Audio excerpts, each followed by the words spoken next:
Aqui estou eu. Aliás, há muitas matérias sobre a China em toda a mídia britânica. A China restringindo as exportações de terras raras. Mas quando você olha as exportações de terras raras de uso duplo, há muitas reclamações sobre o sistema de licenciamento. A China restringindo as exportações de componentes de drones para os Estados Unidos.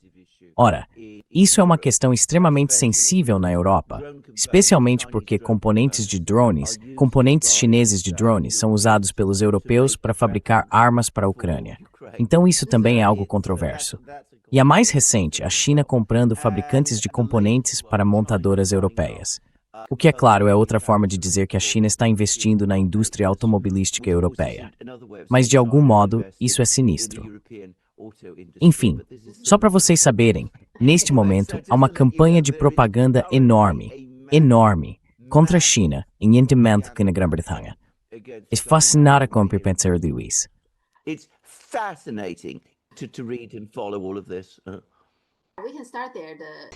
Podemos começar pela Europa, porque não faz muito tempo os europeus estavam sancionando algumas empresas chinesas. Então você pode explicar como tudo isso começou? O que a Europa quer da China? Bem, Zé é uma excelente pergunta. O que a Europa quer da China? Quer dizer, supostamente, eles querem boas relações econômicas. A Alemanha, como sabemos, tinha uma relação muito boa com a China, que funcionou extremamente bem por muito tempo. A Grã-Bretanha também, durante a era Cameron, talvez não tenha funcionado tão bem assim, mas funcionou bem. A Itália estava se saindo extremamente bem com seu comércio com a China e era uma boa fornecedora de produtos de luxo. Os suíços vendiam seus relógios para a China, como eu vi quando estive em Xangai. Então, o que exatamente é isso? Qual era o problema? Bem, acho que o problema começou com a Huawei, o 5G e tudo isso.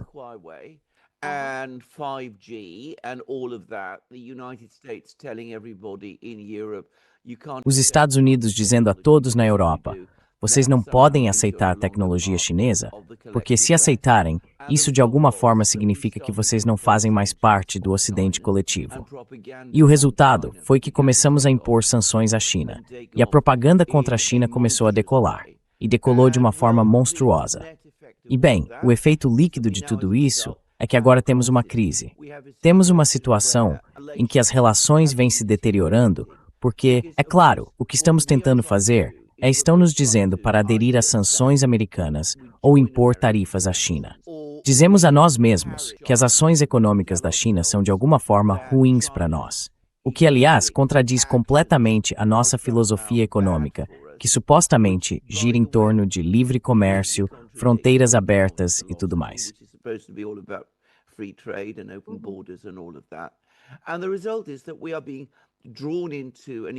E o resultado é que estamos sendo arrastados por uma guerra econômica com a China, o que só interessa a uma facção, a facção linha dura anti-China em Washington. Estamos sacrificando nossos interesses econômicos às obsessões geopolíticas americanas. Porque os americanos... Eu tive recentemente nos Estados Unidos e, aliás, fiquei realmente chocado. Quero dizer, gostei de estar nos Estados Unidos, mas uma coisa que me chocou foi ouvir tanto sobre a China o tempo todo. A China surge constantemente e muitos americanos internalizaram isso. Até o homem negro, com um carro, me levou do hotel ao aeroporto. Em certo momento, começou a dizer contra a China. At some point, he started to rant about China. And, it's extraordinary. But, these people... E quero dizer, é algo extraordinário. Mas sabe, essas pessoas infectaram os Estados Unidos com a obsessão delas pela China. E infelizmente na Europa, corremos o risco de ser infectados por essa doença. Na verdade, já fomos infectados por ela. Então uma das grandes falácias do Ocidente é achar que podemos sancionar e impor tarifas a quem quisermos, e que temos um direito divino de fazer isso. E claro, quando o outro lado responde e toma medidas, contramedidas, como não proibir a venda de terras raras, não proibir a venda de componentes para drones, mas tomar providências para garantir que eles não sejam usados para fins militares.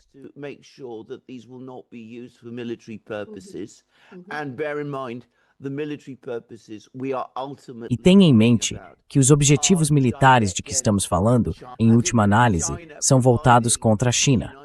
fazer com que a China forneça aos Estados Unidos, ou seja, e à Europa, os componentes que eles poderiam usar para fabricar armas contra a China.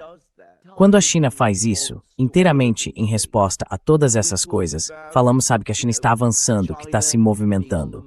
Isso é ultrajante, isso é agressivo, isso é terrível. Quando a China sanciona comentaristas ocidentais que criticam a China, isso também é considerado de alguma forma ultrajante. Embora, como sabemos, o Ocidente nunca pare de impor quaisquer sanções que queira contra quem quiser, a qualquer momento. Então é a isso que se chega. So this is where it comes to. And again, we now have, you sent me that very interesting article E de novo, agora temos, você me enviou ontem aquele artigo muito interessante sobre Eldridge Colby, de quem, aliás, ouvi falar muito nos Estados Unidos, e sobre como ele quer ir dar palestras em universidades chinesas, fazer todas essas coisas. E aparentemente, ele está chateado e irritado porque não consegue um convite, não consegue um visto para ir à China. Mas bem, se ele quer uma explicação, não é difícil encontrá-la. Por que ele acha que o governo chinês receberia uma pessoa como essa, como ele, no país deles? De novo, isso me espanta, considerando a forma como os Estados Unidos, por sua vez, impõem continuamente sanções e restrições a qualquer pessoa da China, da Rússia ou de onde quer que seja, impedindo essas pessoas de ir aos Estados Unidos.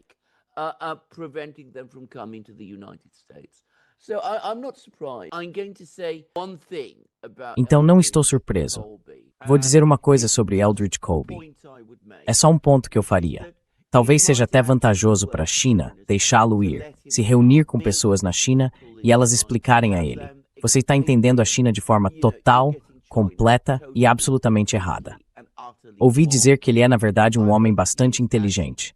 E também ouvi dizer, isso vem lá das profundezas das entranhas do Estado profundo, que ele está começando a despertar para os verdadeiros problemas que os Estados Unidos têm, e que entende o desastre absoluto que foi a guerra no Irã, e que a ideia de uma guerra com a China, que ele praticamente vinha defendendo, agora é uma ideia sem esperança.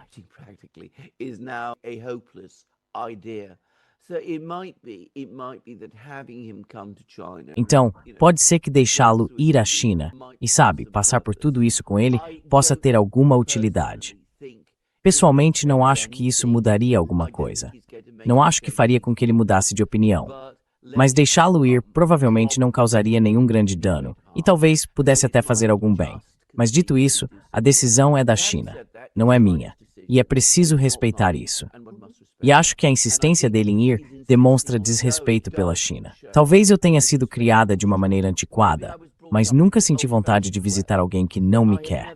Quero dizer, me impor a essa pessoa não me parece uma coisa muito certa a se fazer.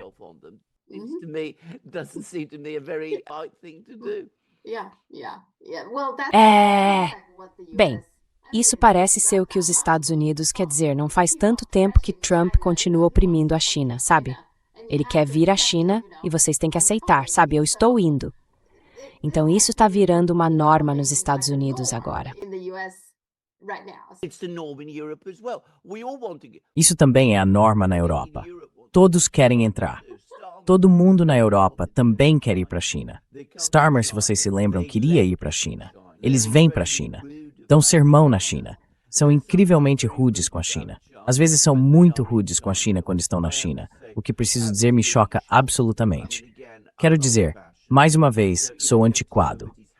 Então, sabem, ir à casa de alguém e ser rude com essa pessoa ali está além da minha compreensão. Mas eles são rudes. Então, sabem, o que essas pessoas esperam? Mas, enfim, é isso que eles são. Todo mundo quer ir para a China. Todo mundo consegue ver o rumo que as coisas estão tomando no mundo. Mas, sabem, eles não querem fazer o necessário para alcançar a paz. Acho que outro fator pode ser o seguinte: eles sentem que, se nem chegarem a ir à China, isso não lhes dá credibilidade. Parece que eles precisam dessa credibilidade de alguma forma. Precisam mostrar que conhecem algumas autoridades chinesas, que já estiveram lá, sabe, que conversaram com acadêmicos e coisas desse tipo. Isso parece lhes dar alguma coisa. Well, absolutely. And coming back to that article in Politico. Bem, com certeza. E voltando àquele artigo da Politico, quer dizer, já que você me fez entrar no assunto agora, mas veja só, o acordo de venda de armas de 11 bilhões de dólares para Taiwan. Quer dizer, os americanos fazem isso e presumem que não haverá consequências. Foi você quem me apontou que no fim dos anos 1970, como parte dos acordos firmados para estabelecer relações diplomáticas entre a China e os Estados Unidos se comprometeram. É uma promessa, está no acordo, a reduzir gradualmente as vendas de armas para Taiwan até que elas cessassem. E isso fazia parte de todo o acordo. Reconhecer a China, ou, para ser mais preciso, reconhecer o governo da China como o governo da China, que, claro, como todos sabemos, inclui Taiwan. Então esse foi o compromisso assumido pelos Estados Unidos. Em vez disso, eles estão armando um movimento abertamente secessionista em Taiwan, violando seus próprios compromissos. E, mais uma vez, presumem que isso não terá consequências. And again, it assumes that this will have no consequences. Podemos voltar a Albert Kolbe um pouco mais tarde. Eu só quero concluir a parte sobre a Europa. Então, a Europa precisa estar ciente de que já tem uma relação muito ruim com a Rússia. E, considerando a crise no Estreito de Hormuz e a deterioração das relações com a China, isso deve estar agravando os problemas por lá. Eles estão cientes dos riscos de ter uma relação ruim e desnecessariamente ruim com a China, mas eles entendem isso. There are some people in Europe who do. I mean, Há algumas pessoas na Europa que pensam assim. Quer dizer, eu sei, por exemplo, que há um grande debate sobre isso dentro do governo italiano e que há pessoas na Itália dizendo que essa política é uma loucura. Emmanuel Macron, quando às vezes acorda de manhã em seus momentos mais sensatos, também entende isso. A indústria alemã está enlouquecida agora, numa rebelião semi-aberta contra as políticas do governo alemão, tanto em relação à China quanto à Rússia. Quer dizer, a indústria automobilística alemã entende muito bem que, no fim das contas, não tem futuro se não chegar a algum tipo de entendimento com a China. E que deveria estar atraindo investimento da China, não tentando obter investimento da China.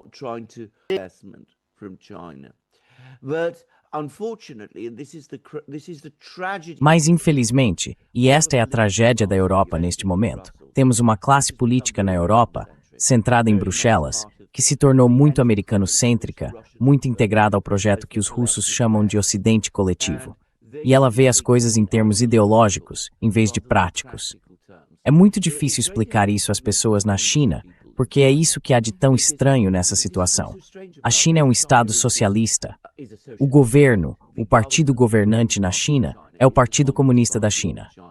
Ele tem sua ideologia, mas é muito lúcido, equilibrado, tem uma visão muito clara e é muito, muito pragmático. É no Ocidente que somos movidos pela ideologia, não na China. E acho que muitas pessoas têm muita dificuldade para entender isso. Somos movidos pela nossa ideologia a tal ponto que nem sequer temos consciência disso.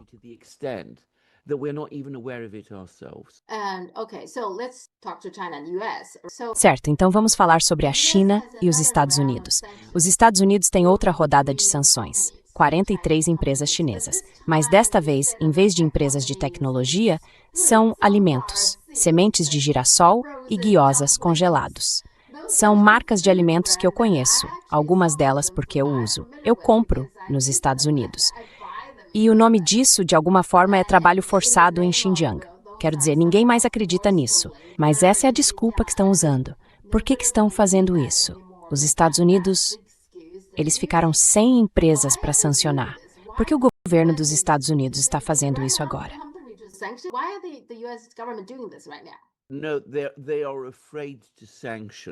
Não, eles têm medo de sancionar os grandes. Quer dizer, eles ficaram muito receosos de enfrentar a China e as grandes empresas industriais. E estão absolutamente assustados com os avanços tecnológicos da China, sobre os quais falamos. A China está produzindo modelos de inteligência artificial superiores aos modelos americanos. Aliás, a mídia britânica está falando cada vez mais disso.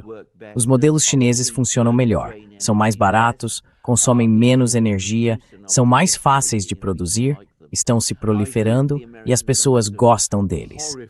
Acho que os americanos também estão horrorizados com a notícia de que falávamos ontem, em nossos programas anteriores, de que a China agora está desenvolvendo suas próprias máquinas de litografia e começando a produzir os chips mais avançados.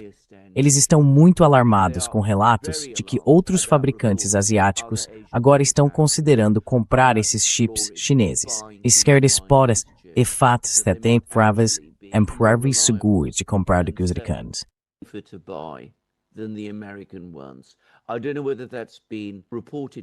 Não sei se isso foi noticiado na China, mas a mídia britânica e a mídia europeia vêm falando sobre isso.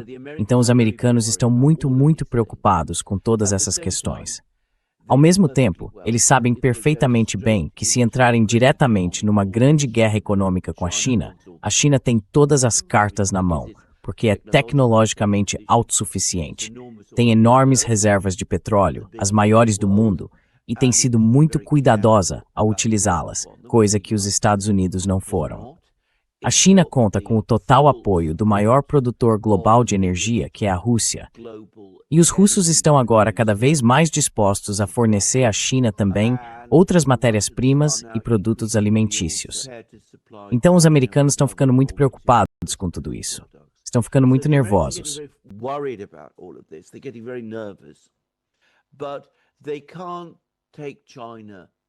Mas eles não conseguem enfrentar a China de forma ampla. Então tentam provocar a China enfrentando-a de uma forma pequena e ridícula. E é exatamente assim que os americanos fazem as coisas. Quer dizer, é birrento, é infantil. Ir atrás de bolinhos congelados e tudo mais é infantil. Mas a essa altura, infelizmente, isso ganhou vida própria. Anos atrás, quando os Estados Unidos impuseram suas primeiras sanções contra alguns funcionários da China, Alex e eu fizemos um programa no Duran em que dissemos que as sanções são uma escada rolante. Se você nos Estados Unidos entra nessa escada rolante, não há como sair. Ela simplesmente vai levá-lo impiedosamente até o topo. Não porque você não possa parar a escada rolante ou descer por ela, mas porque o custo político de fazer isso é quase impossível de enfrentar.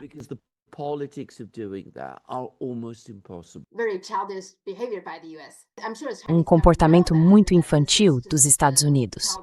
Tenho certeza de que o governo chinês sabe que isso é apenas um comportamento infantil. Mas a China reagiu com bastante força, para a surpresa de alguns americanos que nunca refletem a fundo sobre essas coisas. Só quero destacar duas coisas. Uma é que você mencionou os controles sobre drones para os europeus. Mas desta vez, a China também anunciou que vai apertar os controles sobre peças de drones para os Estados Unidos. No passado, quando eles apertaram pela primeira vez os controles sobre peças de drones para a Europa, os europeus esperavam conseguir algumas dos Estados Unidos e vice-versa. Às vezes, eles meio que tentam ajudar um ao outro. Mas agora a China está sancionando os dois lados, certo? Apertando os controles para ambos os lados. Isso deve ter consequências para os drones, certo? Porque isso é muito importante, não é?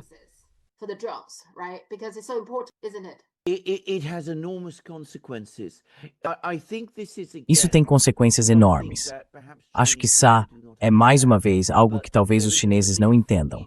Mas existe no Ocidente uma crença, aliás, acho que exagerada, de que a nova forma de guerra vai se concentrar em drones. Os drones são a nova força aérea e a nova artilharia. Acho que isso tem sido verdade na Ucrânia e no Golfo Pérsico. Mas por razões nas quais não vou entrar em detalhes, acho que isso é algo temporário. Ainda assim, acho que os americanos e os europeus estão obcecados com isso e querem desenvolver enorme poder e forças nessa área. O problema é que não é lucrativo para empresas europeias e americanas fabricar componentes de drones na Europa ou nos Estados Unidos.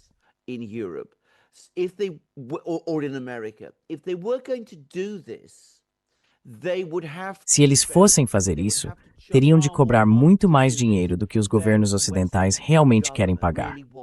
Então, a forma de contornar esse problema, e é o que eles vêm fazendo na Ucrânia e em suas próprias indústrias, é comprar, em países terceiros, componentes de drones fabricados na China. A Ciasia é o caso mais conhecido. Eles vão até lá e compram esses componentes em quantidades muito grandes. Depois, eles são levados para os Estados Unidos e para a Europa.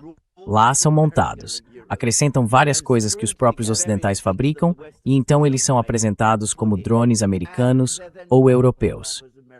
Agora, para deixar claro, estes são drones militares. Não são para uso civil, são drones militares. Então, essencialmente, o que eles querem é que a China continue esse comércio, que, é claro, na prática, estaria armando o Ocidente contra a China.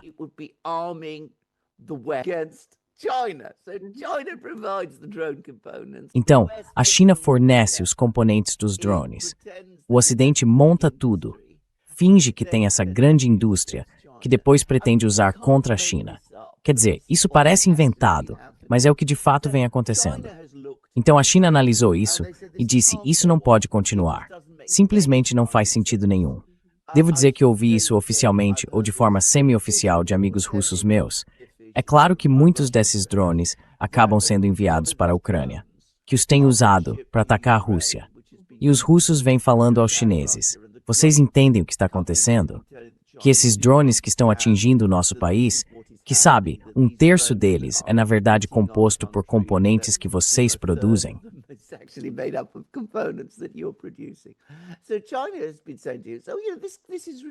Então, a China vem dizendo a eles: isso é absurdo. A China não está impedindo a venda de componentes para drones ao Ocidente. Se você é uma empresa ocidental legítima e quer usar drones de forma legítima ou fabricar drones para fins civis, ainda pode comprá-los de terceiros ou diretamente da China.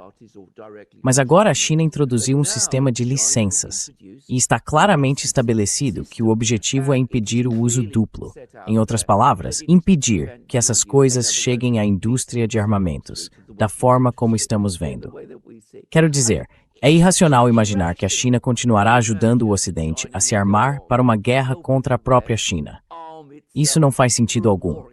Mas é claro, não é assim que isso é discutido no Ocidente.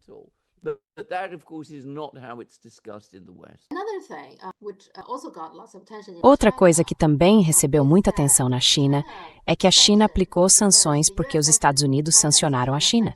Então a China sancionou os Estados Unidos. Mas uma das entidades que não é uma empresa é uma organização chamada RBE, Responsible Business Alliance. Pelo que parece, é um grupo muito poderoso cujo apoio você precisa ter. Você precisa passar pela auditoria deles para mostrar que é uma empresa sustentável, ética, sabe, para fazer parte da cadeia de fornecimento. E ela tem sido muito dominante. Pelo pouco que li, me parece quase uma organização de intimidação, porque não tem um processo nem critérios muito transparentes. Basicamente, você se candidata, eles fazem uma auditoria e você ainda tem que pagar por essa auditoria. E então, por fim, eles te dão um certificado se acharem que você passou na auditoria deles.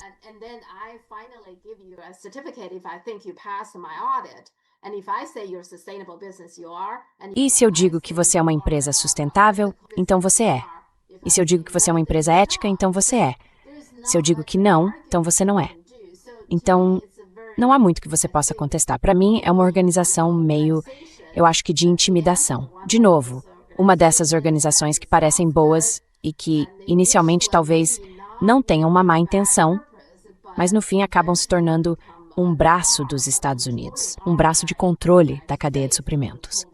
Porque nesse processo de auditoria, você precisa fornecer muitas informações sobre a sua empresa e coisas desse tipo. Então, por fim, acho que a China disse algo como: tudo bem, não é apenas a China dizendo que, se você é uma empresa e não cumpre as exigências da RBA, tudo bem, você pode operar na China. Não foi isso que a China disse. A China, na verdade, disse que você não pode trabalhar com ela.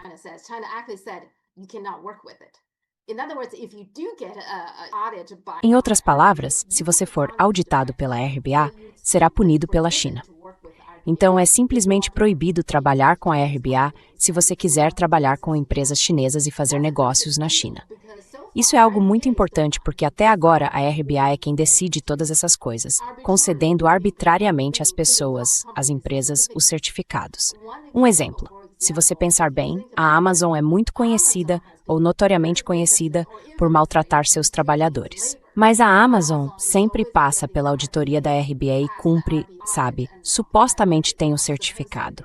É só um exemplo de como tudo isso é arbitrário. Mas isso eu acho praticamente chocou os Estados Unidos. E sabemos que chocou porque os Estados Unidos não disseram uma palavra sobre isso. Qual é a sua opinião? Well, I think this is absolutely huge. Bem, eu acho que isso é absolutamente enorme. Acho que é a coisa mais importante de que falamos até agora neste programa, porque isso é um pilar absolutamente central da forma como os Estados Unidos têm tentado administrar o comércio. Ora, os americanos sempre fazem isso. Quer dizer, eles sempre criam esses instrumentos que, no fim das contas, servem a um objetivo geopolítico e de grande potência. E então eles sempre os embalam e dizem, bem, sabe, não se trata realmente só disso. Trata-se de ética e moralidade, de promover a democracia e as melhores práticas em outros países. E é isso que estamos buscando. E como você diz com toda razão, eles veem que, de fato, na realidade, não é nada disso.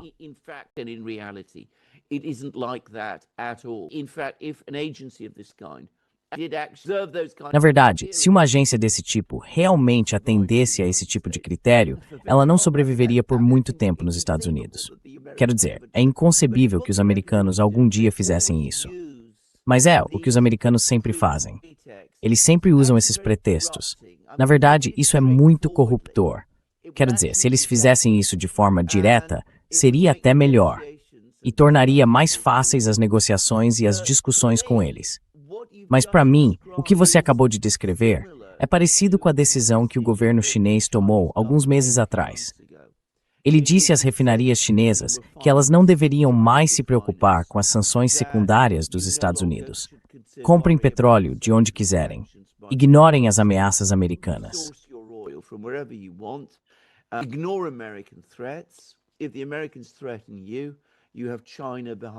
Se os americanos ameaçarem você, a China está do seu lado. Você tem o governo chinês do seu lado. Isso me parece estar nessa escala. E o ponto-chave a entender, mais uma vez, é que a China tem todas as cartas na mão. Nós vimos isso repetidamente, e ela está desmontando, passo a passo, toda a estrutura das sanções americanas. Acho que isso é enorme. E como eu disse, passou completamente despercebido. E tenho que dizer que não me surpreende que os americanos estejam chocados com isso. Acho que do ponto de vista americano, isso é um desastre absoluto. Isso atinge a raiz, não só do poder deles de moldar decisões econômicas no mundo todo, mas também da forma como eles vendem sua influência e da maneira como a embalam.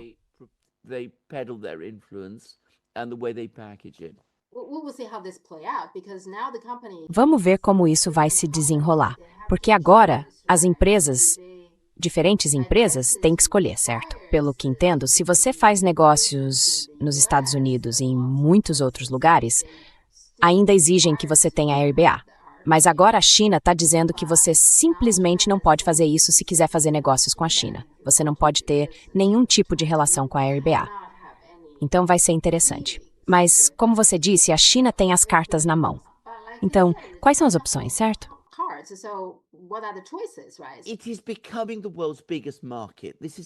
Está se tornando o maior mercado do mundo. Esse é o outro ponto. Não é apenas a maior economia manufatureira do mundo. Está se tornando o maior mercado do mundo. É o lugar com o qual países e empresas do mundo inteiro precisam fazer negócios. 30, 50 anos atrás, esse lugar eram os Estados Unidos. Foi isso que permitiu aos Estados Unidos fazer essas coisas. Agora, eles descobrem que há outro ator, com ainda mais influência e controle, dizendo que isso foi longe demais. Precisa parar. Ou vocês têm condições justas de concorrência, ou não podem participar de jeito nenhum. Isso é chocante para os americanos. E não é algo que eles tenham vivenciado em nenhum momento desde o fim da Segunda Guerra Mundial.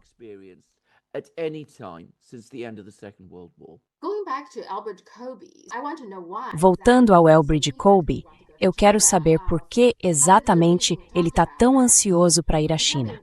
Além do motivo que discutimos. Provavelmente, como formulador de políticas, ele é quem dá conselhos, ele sente que precisa ir à China para ter credibilidade. Então acho que isso é parte da questão. Mas também volto ao seguinte. Havia um artigo descrevendo algumas diferenças dentro do MAGA sobre como lidar com a China. Há um artigo interessante sobre isso, comparando Elbridge Colby com Michael Anton, que é o diretor de planejamento de políticas do Departamento de Estado. Então, os dois são basicamente os pensadores, certo? the two of them are basically the thinkers, right? And in that article, they mentioned a few E nesse artigo eles mencionaram algumas coisas que Elbridge Colby disse. Por exemplo, Elbridge Colby afirmou que o papel central do equilíbrio de poder, na visão dele, é dar ênfase ao objetivo fundamental de impedir que qualquer outro Estado exerça hegemonia sobre uma das regiões-chave do mundo, para preservar a segurança, a liberdade e a prosperidade dos Estados Unidos. Isso explica por que a Ásia é a região mais importante do mundo, dada sua riqueza e seu poder, e por que a China é o outro Estado importante do mundo. Como outros estados muito poderosos, a China tem um interesse fortíssimo em estabelecer hegemonia sobre sua região, e, previsivelmente, Pequim parece estar buscando esse objetivo. Portanto, impedir que a China tenha hegemonia sobre a Ásia é o objetivo primordial da grande estratégia dos Estados Unidos.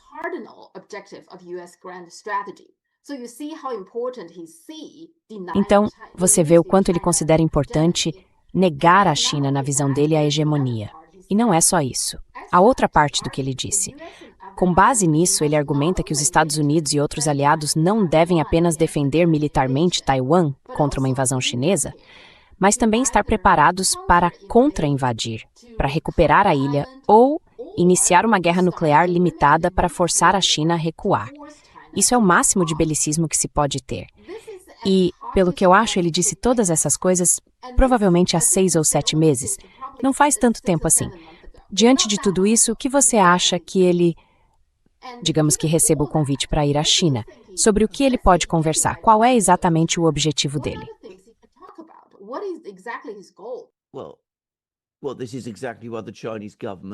Bem, é exatamente por isso que o governo chinês não quer que ele venha, porque este é um homem que está ameaçando a China com uma guerra nuclear. Quer dizer, é a isso que tudo se resume. É como dizer, devemos estar preparados para atacar o seu país com armas nucleares. Isso não é apenas belicismo, é objetivamente insano. Quer dizer, tudo o que ele está falando é objetivamente insano. Agora, acho que talvez seja útil, mais uma vez, explicar um pouco aos nossos espectadores chineses sobre a forma de pensar do Ocidente, porque eu argumentei contra esses mesmos pontos. Fiz isso recentemente, quando estive nos Estados Unidos, quando visitei Chattanooga, e encontrei um público receptivo. E há muitas pessoas nos Estados Unidos, e acho que isso é algo que as pessoas na China precisam saber.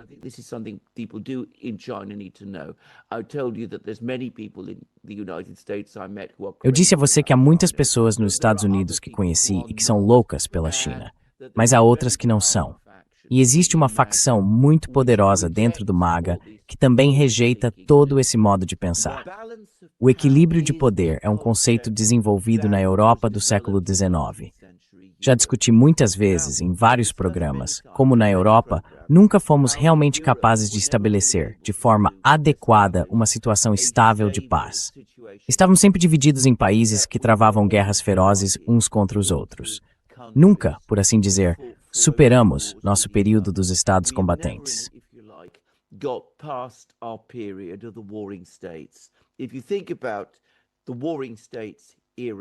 Se você pensar na era dos estados combatentes, na China, isso descreve com muita precisão, eu acho, a história da Europa moderna.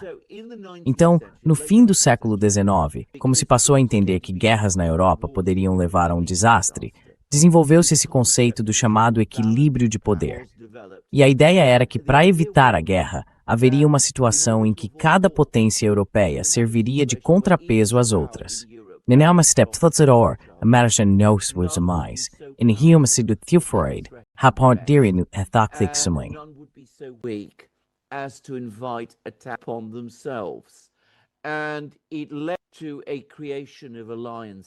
E isso levou à criação de alianças. Porque se havia uma potência que parecia mais forte do que as outras, como a Alemanha do século XIX, por exemplo, no fim do século XIX, então outros países como França e Rússia, que eram mais fracos do que a Alemanha, se uniam e formavam uma aliança para criar um equilíbrio e impedir que a Alemanha se tornasse dominante. Agora, essa política, a política de equilíbrio de poder, no fim das contas, foi um desastre. Ela não garantiu a paz na Europa.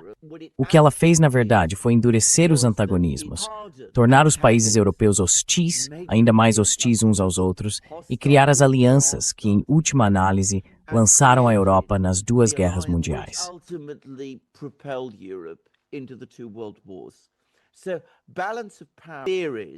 Então, as teorias de equilíbrio de poder da Europa do final do século XIX, que ainda existem, você ainda ouve gente usando essas teorias, e que foram adotadas nos Estados Unidos, infelizmente orientam grande parte das políticas ocidentais até hoje, inclusive a política americana. E, na verdade, a história delas, o histórico delas, é muito ruim. Longe de prevenir guerras, elas, na realidade, têm mais chance de criar uma situação de guerra. Então, essa é a minha opinião, mas essa também é a história. Agora, Elbridge Colby está aplicando a lógica do equilíbrio de poder à China. Ele diz que a China é muito poderosa.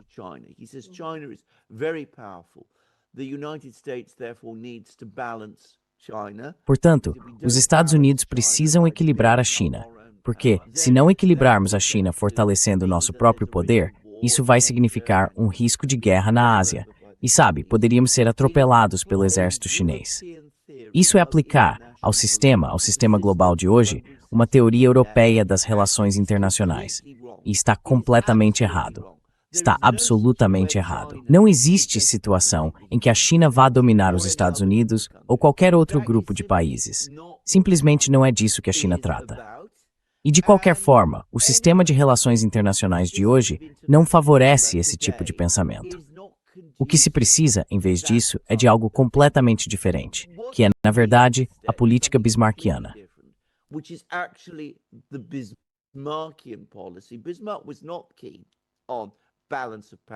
Bismarck não era adepto da ideia de equilíbrio de poder, que significa harmonia e boas relações entre as grandes potências. Em outras palavras, todo mundo se entendendo e sendo amigo de todo mundo. A China sendo amiga dos Estados Unidos, os Estados Unidos sendo amigos da China e a Rússia sendo amiga de ambos. Essa é a melhor maneira de garantir a paz. É óbvio. E o que Elbridge Colby está dizendo é claro, e isso dá para ver no próprio raciocínio insano dele, é que ele fala em equilíbrio de poder, fala em alianças, fala em fortalecimento militar. E aonde isso leva? Leva diretamente de volta à guerra e, na verdade, à guerra nuclear. Portanto, isso destrói toda a lógica da própria estratégia dele. Além disso, como ela pode se acreditar que existe alguma guerra nuclear limitada? Está usando uma teoria desacreditada e ultrapassada do século XIX, que, aliás, é em última análise britânica. Ela tem origem britânica, não alemã. Bismarck não gostava do conceito de equilíbrio de poderes. Os britânicos basicamente o sistematizaram. Talvez seja por isso que ele tenha tanta influência nos Estados Unidos, porque todos os escritos britânicos estão em inglês, o que é fácil para os americanos lerem. Então, pega um sistema desacreditado de relações internacionais do século XIX, o que já é uma loucura, se posso dizer assim, e isso leva a uma loucura ainda maior. Porque é o seguinte,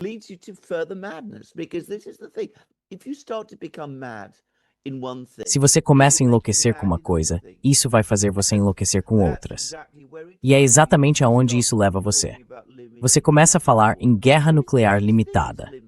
Não existe guerra nuclear limitada. Aliás, os americanos estão presos a essa ideia de guerra nuclear limitada desde os anos 1960. Os soviéticos e os russos tentaram repetidamente explicar aos americanos isso não pode funcionar.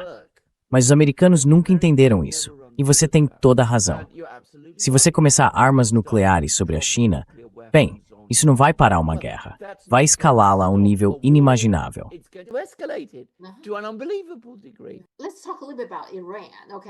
Vamos falar um pouco sobre o Irã. Certo.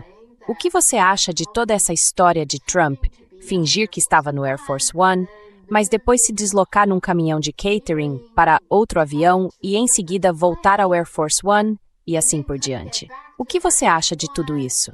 Deixa eu te perguntar uma coisa. Você acha que os iranianos estavam realmente tentando assassiná-lo?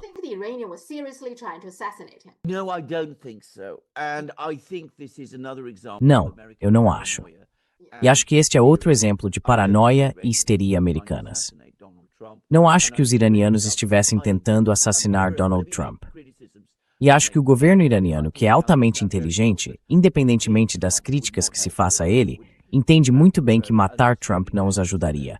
Na verdade, provocaria uma reação americana extremamente perigosa. Mas acho que os americanos agora realmente acreditam que os iranianos podem estar atrás de Trump. E não é difícil entender por quê. Porque os americanos assassinaram líderes iranianos. Eles começaram essa prática de assassinar pessoas. Sequestraram presidentes, como sequestraram o presidente da Venezuela. Eles se propuseram a matar e assassinar o líder do Irã. E então, de repente, disseram, meu Deus, o que acontece se os iranianos fizerem isso conosco?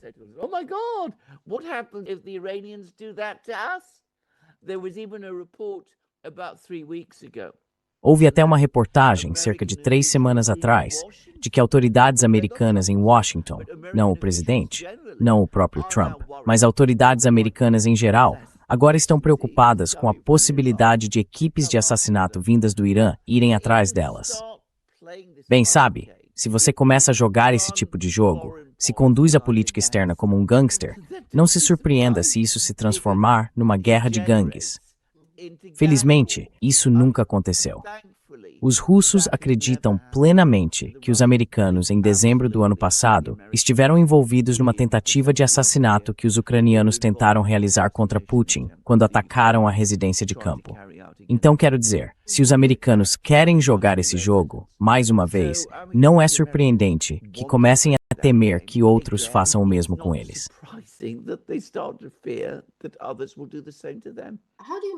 Como fazer Paquistão, Turquia e Arábia Saudita terem agora uma aliança semelhante à OTAN?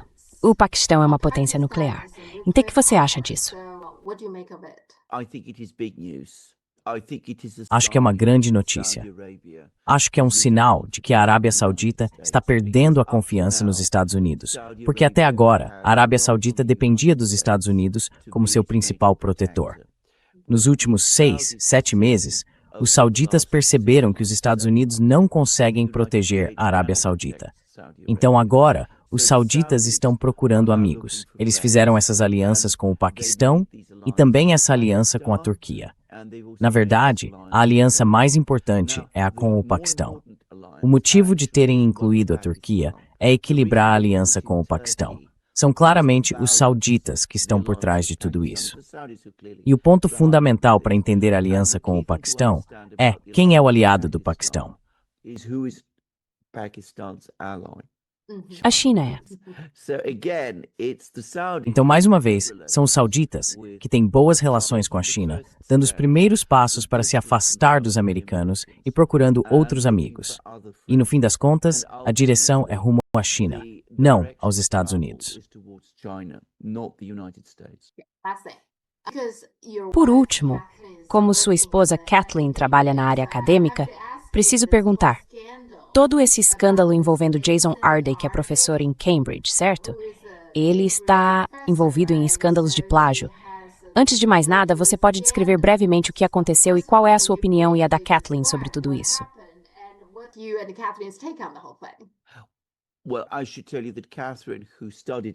Bem, devo dizer que Kathleen estudou em Cambridge, fez o doutorado lá, deu aulas em Cambridge, trabalhou em uma faculdade de Cambridge e também numa faculdade de Oxford. Obviamente, ela se interessou enormemente por essa história, assim como todos no meio acadêmico britânico se interessaram por ela. Então, como todo mundo sabe, as duas universidades mais elitistas da Grã-Bretanha são Oxford e Cambridge. Cambridge tem a reputação de ser ligeiramente mais rigorosa das duas e de ser melhor nas ciências, incluindo as ciências sociais. Oxford é melhor nas humanidades. Mas enfim, é assim. De certa forma, Cambridge é, quer dizer, ainda mais elitista, se preferir, do que Oxford.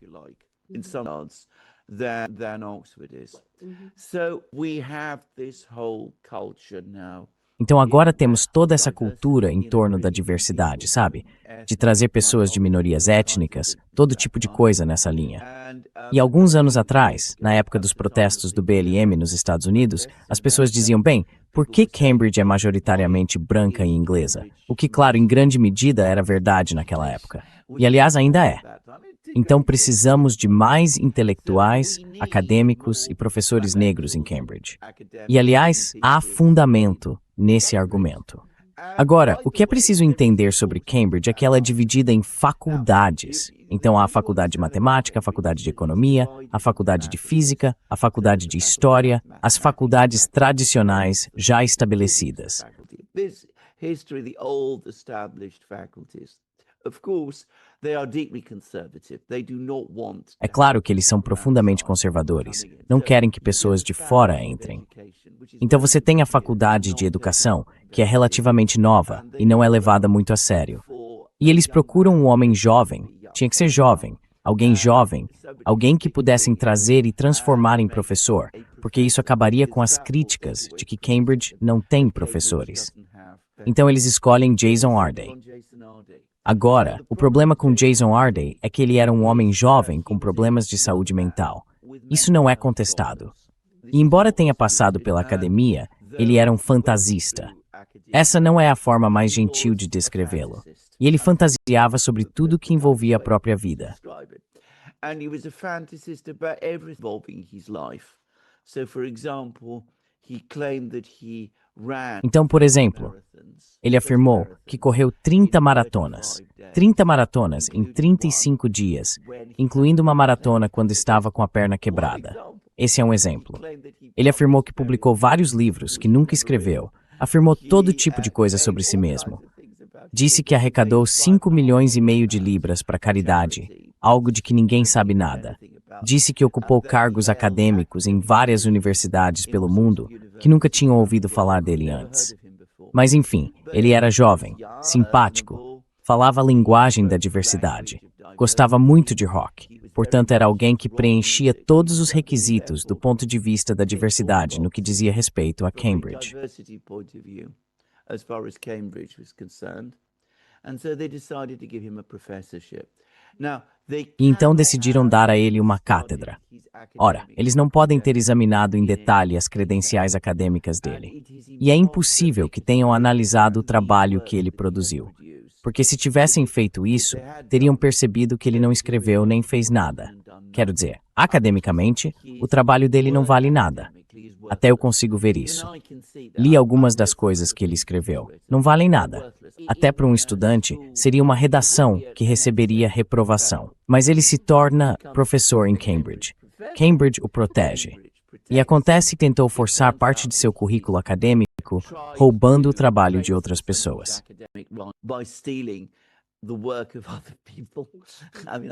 Plágio em massa.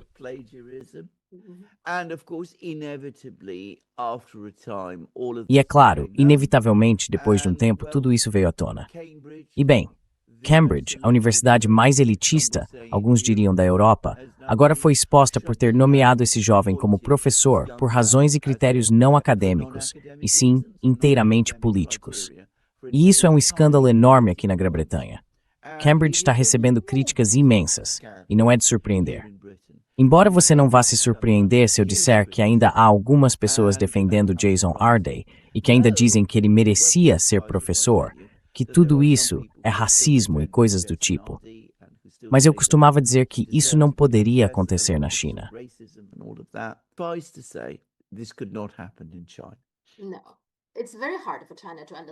Não, é muito difícil para a China entender. Quer dizer, não faz tanto tempo assim. Há alguns anos, o New York Times teve um escândalo parecido, certo?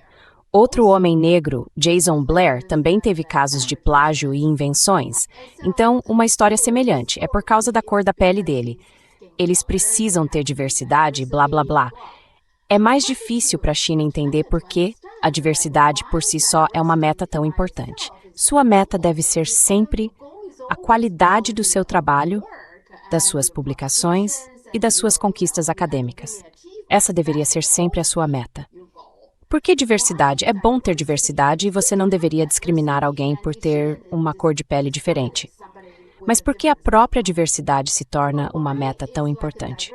Acho que isso é algo que a China, o público chinês, tem dificuldade de entender.